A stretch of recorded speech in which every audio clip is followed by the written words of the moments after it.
Yn y fideo yma nawr, ni'n mynd i fod yn edrych ar modelau ysglyfaethwyr-ysglyfaeth, yn Saesneg predator-prey models. Fan hyn mae gyda ni graff. Mae'r graff yma yn dangos y nifer o cwningod a blaidd yn gwyllt dros amser. Felly ar yr ochr yma ni gyda nifer ac ar y gwaelod ni gyda amser. A mae'n dangos sut maen nhw'n interacto gyda'i gilydd a'r effaith maen nhw'n cael ei gilydd. Felly y llinell glas fan hyn yw'r cwningod, a mae'r llinell coch yn cynrychioli y blaidd. Os yw'n dechrau trwy ystyried y nifer o blaidd sydd yn y gwyllt. Wrth i'r cwningod fynd yn llai, mae llai o cwningod i'r blaidd i fwyta. A wedyn, mae hwn yn golygu fod y nifer o blaidd yn mynd i fynd lawr. Ond wedyn, mae hwn yn golygu'r cwningod bod llai o nhw'n cael ei bwyta, ac felly bydd y nifer nhw yn cynyddu. Wrth i'r cwningod cynyddu, bydd y blaidd hefyd yn cynyddu, gan fod fwy o cwningod i nhw fwyta, felly mae'r fwy o cyfle iddyn nhw fyw yn fwy, ac felly bydd nhw'n cynyddu hefyd. Ond wedyn wrth i'r blaidd i cynyddu, bydd y cwningod yn lleihau. A ni'n gallu gweld hwn trwy'r pic sy'n ymddangos yn gyson yn y graff. Ni'n gallu gweld bod y cwningod pob tro yn mynd i fod yn fwy na'r blaidd, a bod ychydig o lag rhwng y pics. Ond mae'n dal yn dangos bod nhw'n mynd i cynyddu mewn patrwm tebyg iawn dros amser wrth i'r nifer o cwningod a blaidd newid dros amser. Yn fathemategol, ni'n gallu cynrychioli hwn trwy ddefnyddio hafaliadau differol. Felly, os dwi'n dweud mai x yw'r ysglyfaethwr a y yw'r ysglyfaeth. Felly, mae gyda ni dx dt, so sut mae'r ysglyfaethwr yn newid dros amser. Mae hwn yn dibynnol ar faint o ysglyfaethwr sydd yna'n barod, ond hefyd mae'n dibynnu ar faint o ysglyfaeth sydd yna iddyn nhw i fwyta. Yn debyg iawn, bydd yr ysglyfaeth yn newid dros amser yn dibynnu ar faint o predator sydd yna i fwyta nhw, ond hefyd faint o ysglyfaeth sydd yna yn barod. Ac felly ni'n galw rhain yn coupled equations, gan fod nhw'n effeithio ei gilydd, a mae'r ddau variable gwahanol yn ymddangos yn yr ddau hafaliad differol. Felly mwyn datrys yr hafaliad differol yma, mae'n rhaid bod ni yn combino nhw rywsut, ffocysu ar yr ysglyfaethwr ac yna ffocysu ar yr ysglyfaeth, a gweld pa fath o ateb sy'n dod allan ar gyfer y ddau. Felly wnawn ni edrych nawr yr enghraifft o wneud hwn. Felly mae'r enghraifft yma'n dweud, yn 2010, roedd C barcud a cwningod yn byw mewn coedwig. Roedd poblogaeth y ddau dros amser blwyddyn yn cael ei modelu gan yr hafaliadau differol isod. dk dt yw 0.8k minus 0.2 yr, a dr dt yw 0.5k adio 0.4 yr. Felly yn gyntaf mae'n gofyn i ddangos fod d2k dt squared minus 1.2 dk dt plus 0.42k yn haflu 0. Mae rhan B wedyn yn gofyn i ddarganfod trystiad cyffredinol ar gyfer y nifer o barcud. Rhan C wedyn yn gofyn i ddarganfod y trystiad cyffredinol ar gyfer y nifer o cwningod. Ac yna mae'n gofyn i ddarganfod sawl barcud oedd yn y goedwig ar ôl 5 mlynedd, gan ddefnyddio gwybodaeth penodol am y barcud a'r cwningod. Felly yn gyntaf, na jyst ffocysu ar rhan A. So mae'n gofyn i fi i ddangos fod ni'n gallu ail-ysgrifennu'r hafaliadau differol yma fel hyn. So'r peth cyntaf dwi'n mynd yn ei nawr yw jyst edrych ar y ddau hafaliad differol. Neu labelu yr un top yn 1, a labelu yr ail un yn 2. Y peth cyntaf dwi'n mynd i wneud yw differu hafaliad 1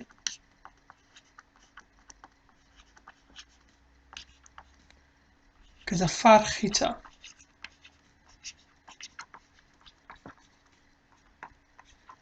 Y reswm fi'n mynd i wneud hwn yw trwy wneud hwn wedyn byddai'n cael d2k dt sgwed sydd angen ar gyfer yr hafaliad differol.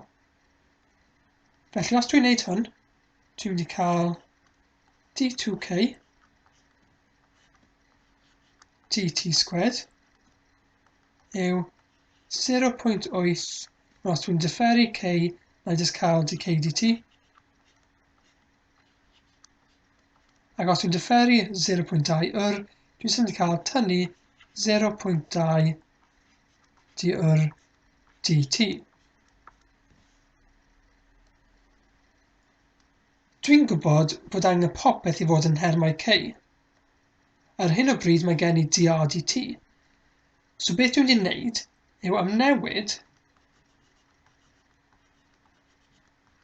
hafaliadau mewn i, a na i labelu hwn yn hafaliad 3, so ni'n amnewid e mewn i hafaliad 3. Os dwi'n wneud hwn, dwi'n mynd i cael d2k dt sgwed yw 0.8 dk dt tynnu 0.2. Nawr dwi'n mynd i amnewid mewn dr dt, sef 0.5k plus 0.4 yr.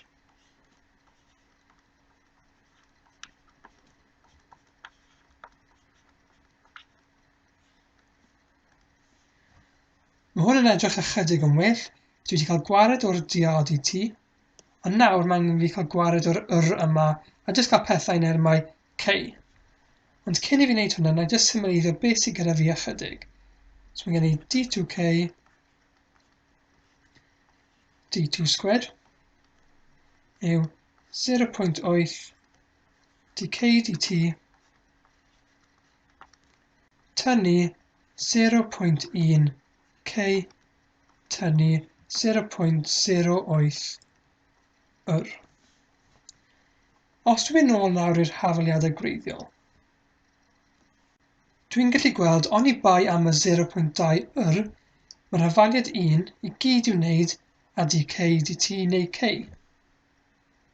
Ac felly os ydw i nawr jyst yn ail trefnu yr hafaliad yma, dwi'n mynd i cael minus 0.2 yr yw dk dt tynnu 0.8k. Os ydw i nawr yn lluosi gyda minus 5, i cael gwared y minus 0.2 yr yma, dwi'n mynd i cael yr yn hafal i minus 5 dk dt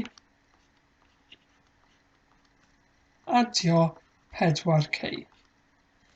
A dwi'n mynd i labelu hwn yn hafaliad 4. Felly os na i copio hwn lawr fan hyn,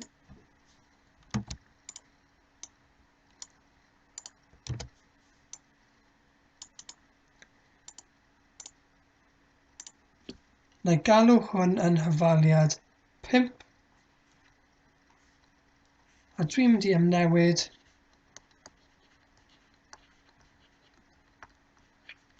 pedwar, sef hwn,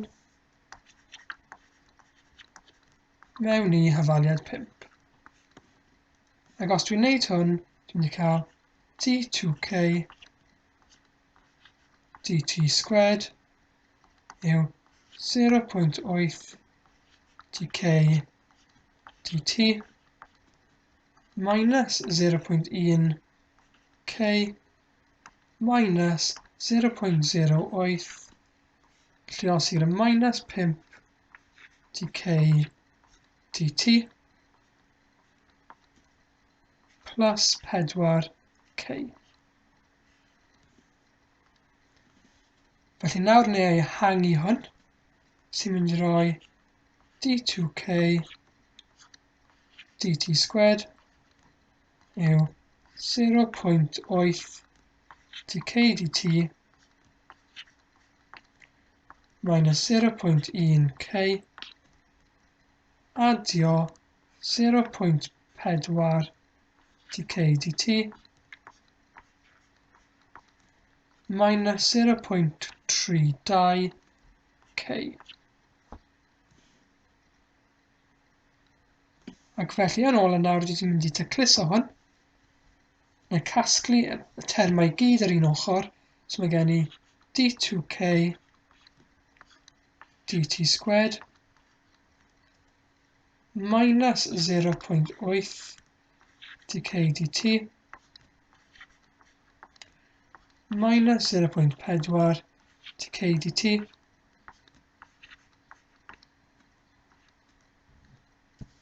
adio 0.1k adio 0.32k. Yna mae hwn i gyd yn haflu 0. Ac felly yn ôl y nawr, na i jyst tacluso a casglu'r termau gyd gyda'i gilydd sy'n rhoi d2k dt squared minus 1.2 dk dt adio 0.42k. Mae hwn i gyd yn haflu 0. A fan ni'n gallu gweld, dyma yw beth oeddwn ni'n disgwyl cael allan. Ac felly mae gyda ni nawr hafaliad ufferol trefn 2 i gyd yn nhermau k.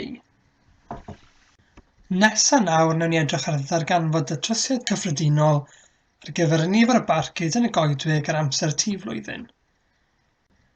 So mae gyda ni nawr yr hafaliad ufferol yma sydd yn nhermau k sy'n disgrifio y barcud dros amser. Ac felly nawn ni ddatrys hwnna nawr fel bod ni'n datrys unrhyw hafaliad llinol trefn 2. Ac felly dwi'n mynd i gadael k i fod yn hafalu a, e, drwy'r mt. Sylwch fel fi wedi rhoi k a t fan hyn yn lle y ag x, jyst fel bod ni'n dilyn beth sydd gyda ni yn yr hafaliad ufferol yma. Ac felly dk dt wedyn yw am e to the mt ac yna d2k dt squared yw am wedi sgwario e to the mt. Ac felly cam 2 nesaf yw amnewid k dk dt a d2k dt squared mewn i'r hafaliad ufferol yma.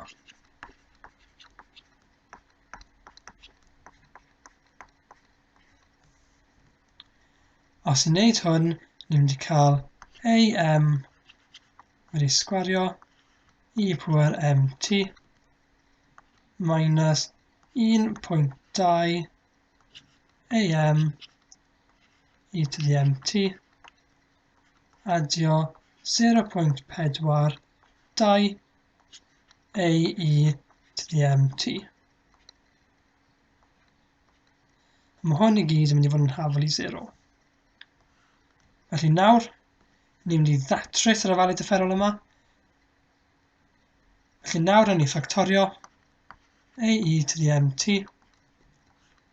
m wedi sgwario minus 1.2 m adio 0.42. Mae hwn i gyd yn haflu 0.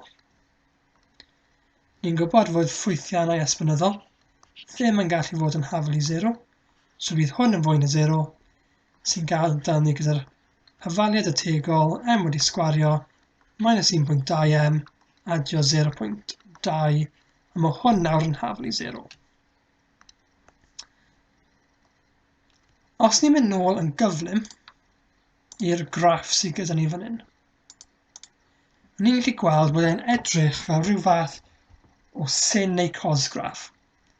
Ac felly byddwn ni'n disgwyl bod sin a cos yn bresennol fel arfer yn ein ateb ni ar gyfer y modelau ysglyfaethwr-ysglyfaeth. Ac felly mae'n debygol iawn bydd yr hafaliad ategol gyda gwreiddiau cymhlyg. Ac felly nawr fe wnawn ni ddatrys yr hafaliad yma gan ddefnyddio'r fformwla quadratig. Ac felly dwi'n gwybod mai a yw 1, b yw minus 1.2 a c yw 0.42.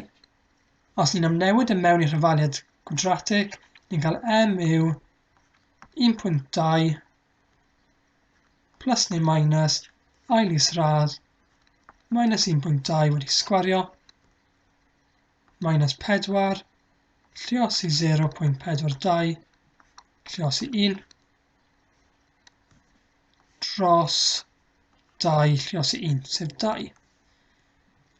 M wedyn yw 1.2 plus neu minus, ond na'i wneud hwn yn gyflym ar cyfrifiannell, sy'n rhoi minus 0.24 i gyd dros 2. Os ydyn ni nawr yn symleiddio hwn yn gyflym, ni'n cael allan mai m yw 6 plus neu minus ail isradd 6 I dros 10.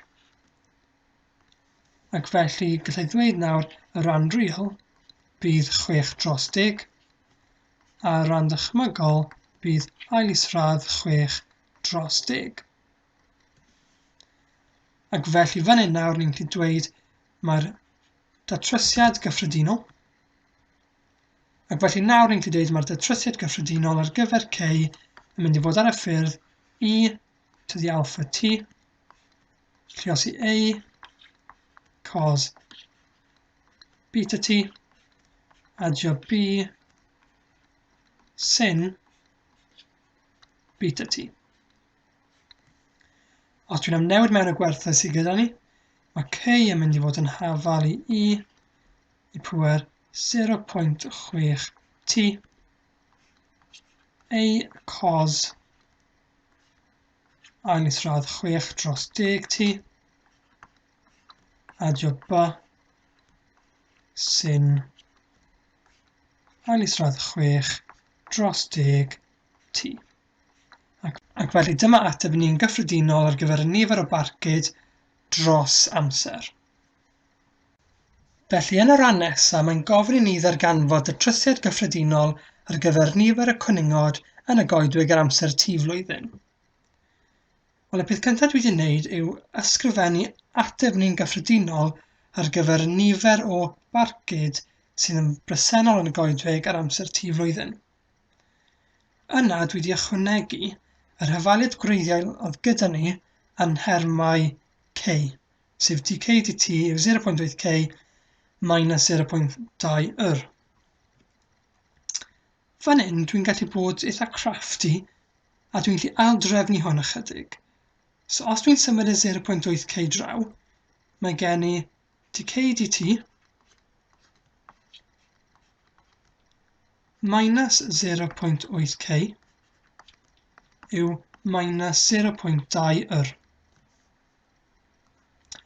Os ydw i nawr yn rannu gyda minus 0.2, dwi'n mynd i cael minus 5 dk dt adio 4k yw yr. Os dwi'n ail trefnu yn gyflym, dwi'n mynd i cael yr yw 4k minus 5 dk dt. Ni'n barod wedi gweithio allan beth yw k. Ac os ydw i nawr yn defnyddio hwn yn ofalus, darganfod dk dt, dwi'n gallu amnewid y mewn i ddarganfod y datrysiad gyffredinol ar gyfer nifer y cwningod sy'n bodoli yn y gwyllt. Ac felly yn gyntaf dwi nawr yn mynd i differu ateb fi ar gyfer k. Differu datrysiad k.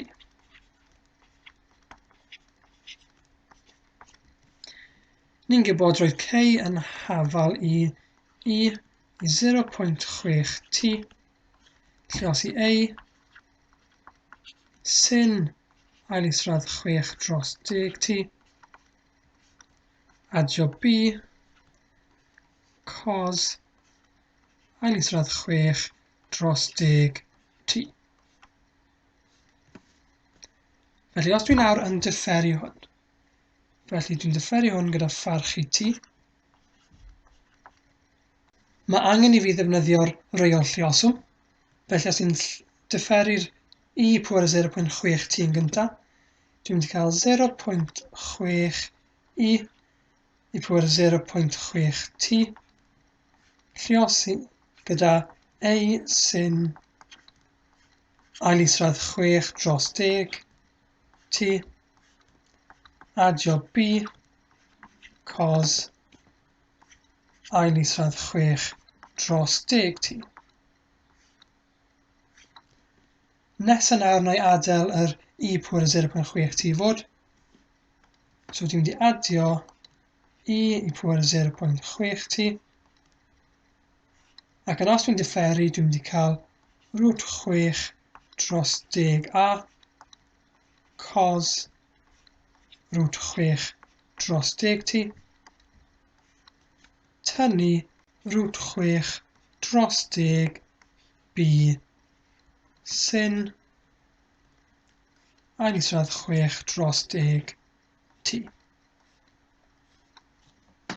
Felly fan hyn nawr dwi'n mynd i ffactorio faint fi'n gallu.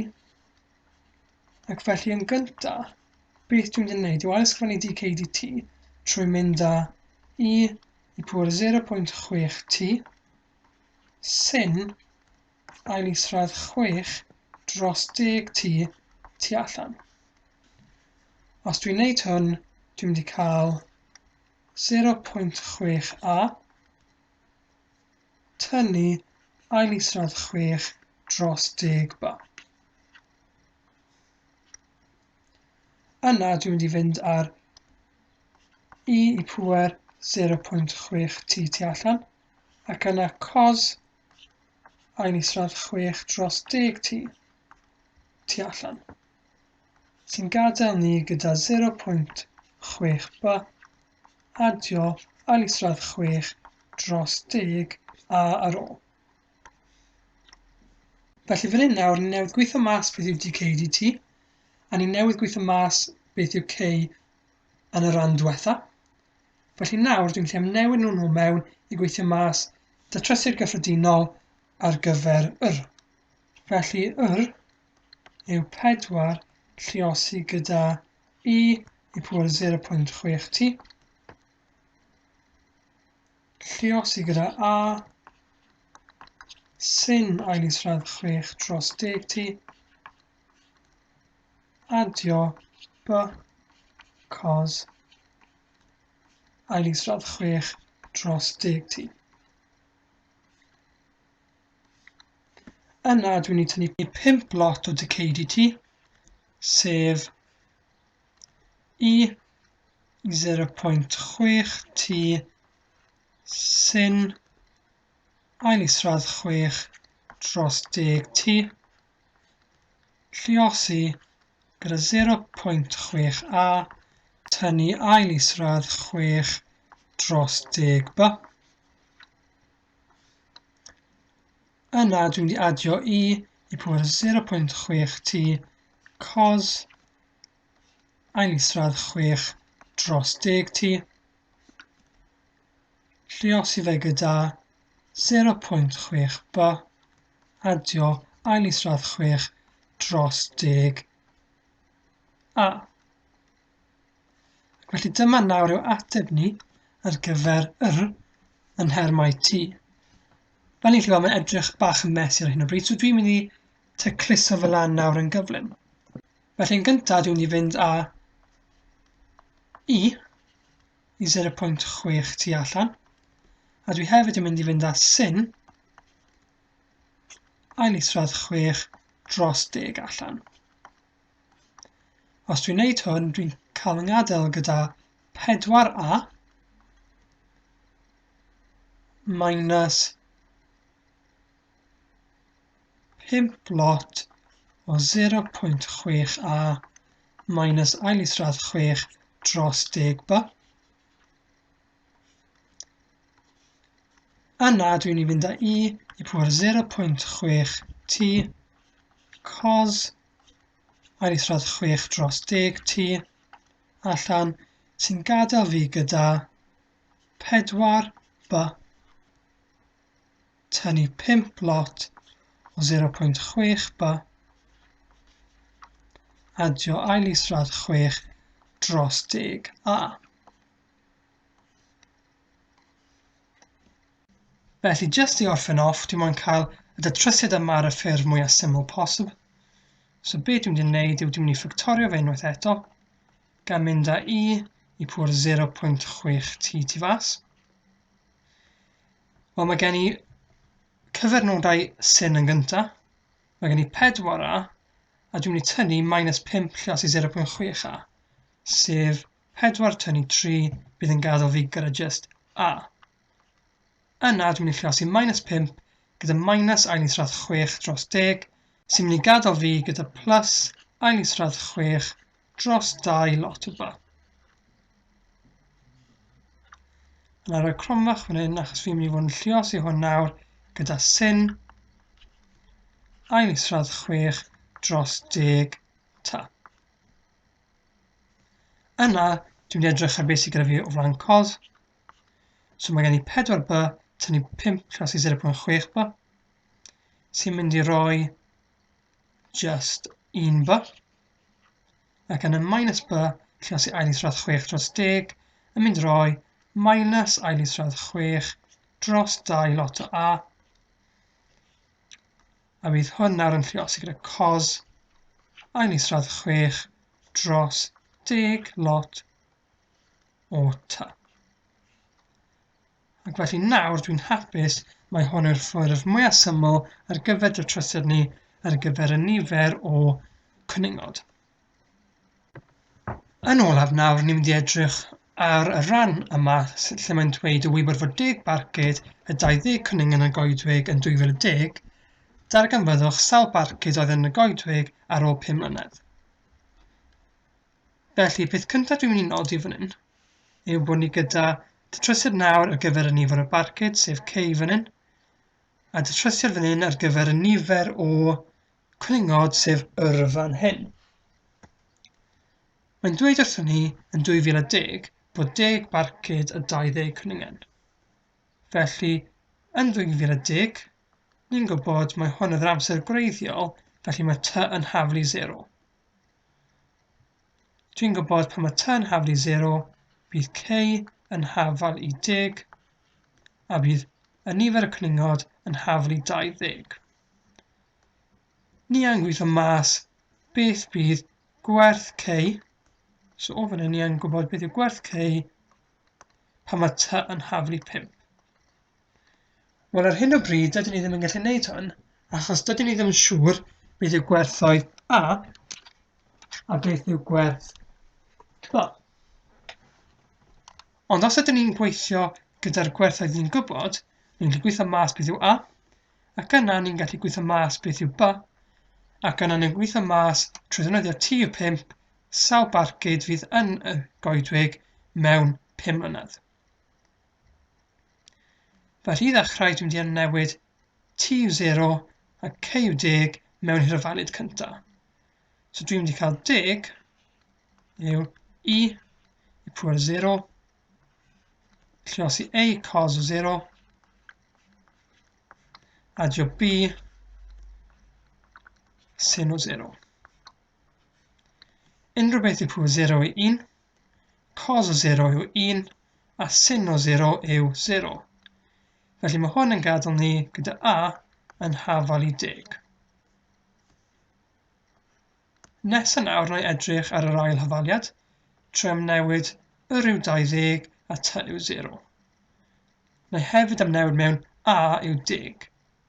So mae 20 yn mynd i fod yn hafal i i pŵer 0, lluosi gyda 10, adio ail isradd 6 dros 2 b, sin o 0, adio b, tynnu ail isradd 6 dros 2, lluosi gyda 10, lot o cos 0.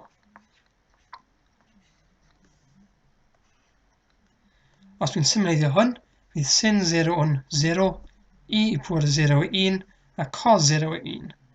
So mae gen i 20 yn hafal i b minus ail isradd 6 dros 2 lluosi gyda 10. Na i lluosi hwn nawr gyda'i gilydd, sy'n mynd i roi 20 yw b tynnu 2 ail isradd 6. Felly b bydd just 20 adio 2 ail isradd 6. A na i gadael hwn nawr ar ffurf syld.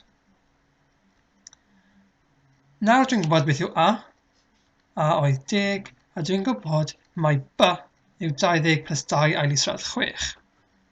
Na i just copio beth oedd k fan hyn am funud. A nawr na i ail ysgrifennu hwn gan amnewid mewn beth yw a beth yw b. Felly k yw i pŵer 0.6 t 10 cos ail isradd 6 dros 10 t adio 20 plus 2 ail isradd 6 sin ail isradd 6 dros 10 t. Mae'n gofyn i ni gweithio mas sawl barcud bydd yna pan mae t yn haflu 5, a bydd hwn yn rhoi sawl barcud bydd yna mewn 5 mlynedd. Felly beth dwi'n mynd i wneud nawr yw amnewid mewn t yn haflu 5 i'r ofalyd yma, sy'n mynd i roi k yw i pŵer 0.6 lluosi 5, lluosi gyda 10 cos ail isradd 6 dros 10 lluosi gyda 5 adio 20 plus 2 ail isradd 6 sin ail isradd 6 dros 10 lluosi 5. A mae hwn yn mynd i roi ateb o k yw 211.4989222. Ond os ni'n meddwl amdano hwn, dydyn ni ddim yn gallu cael 0.4989222 o farcud. Ac felly gan fod e ddim wedi cyrraedd 212, mae'n rhaid bod ni'n talgrynnu fe i lawr. Ac felly k yw 211.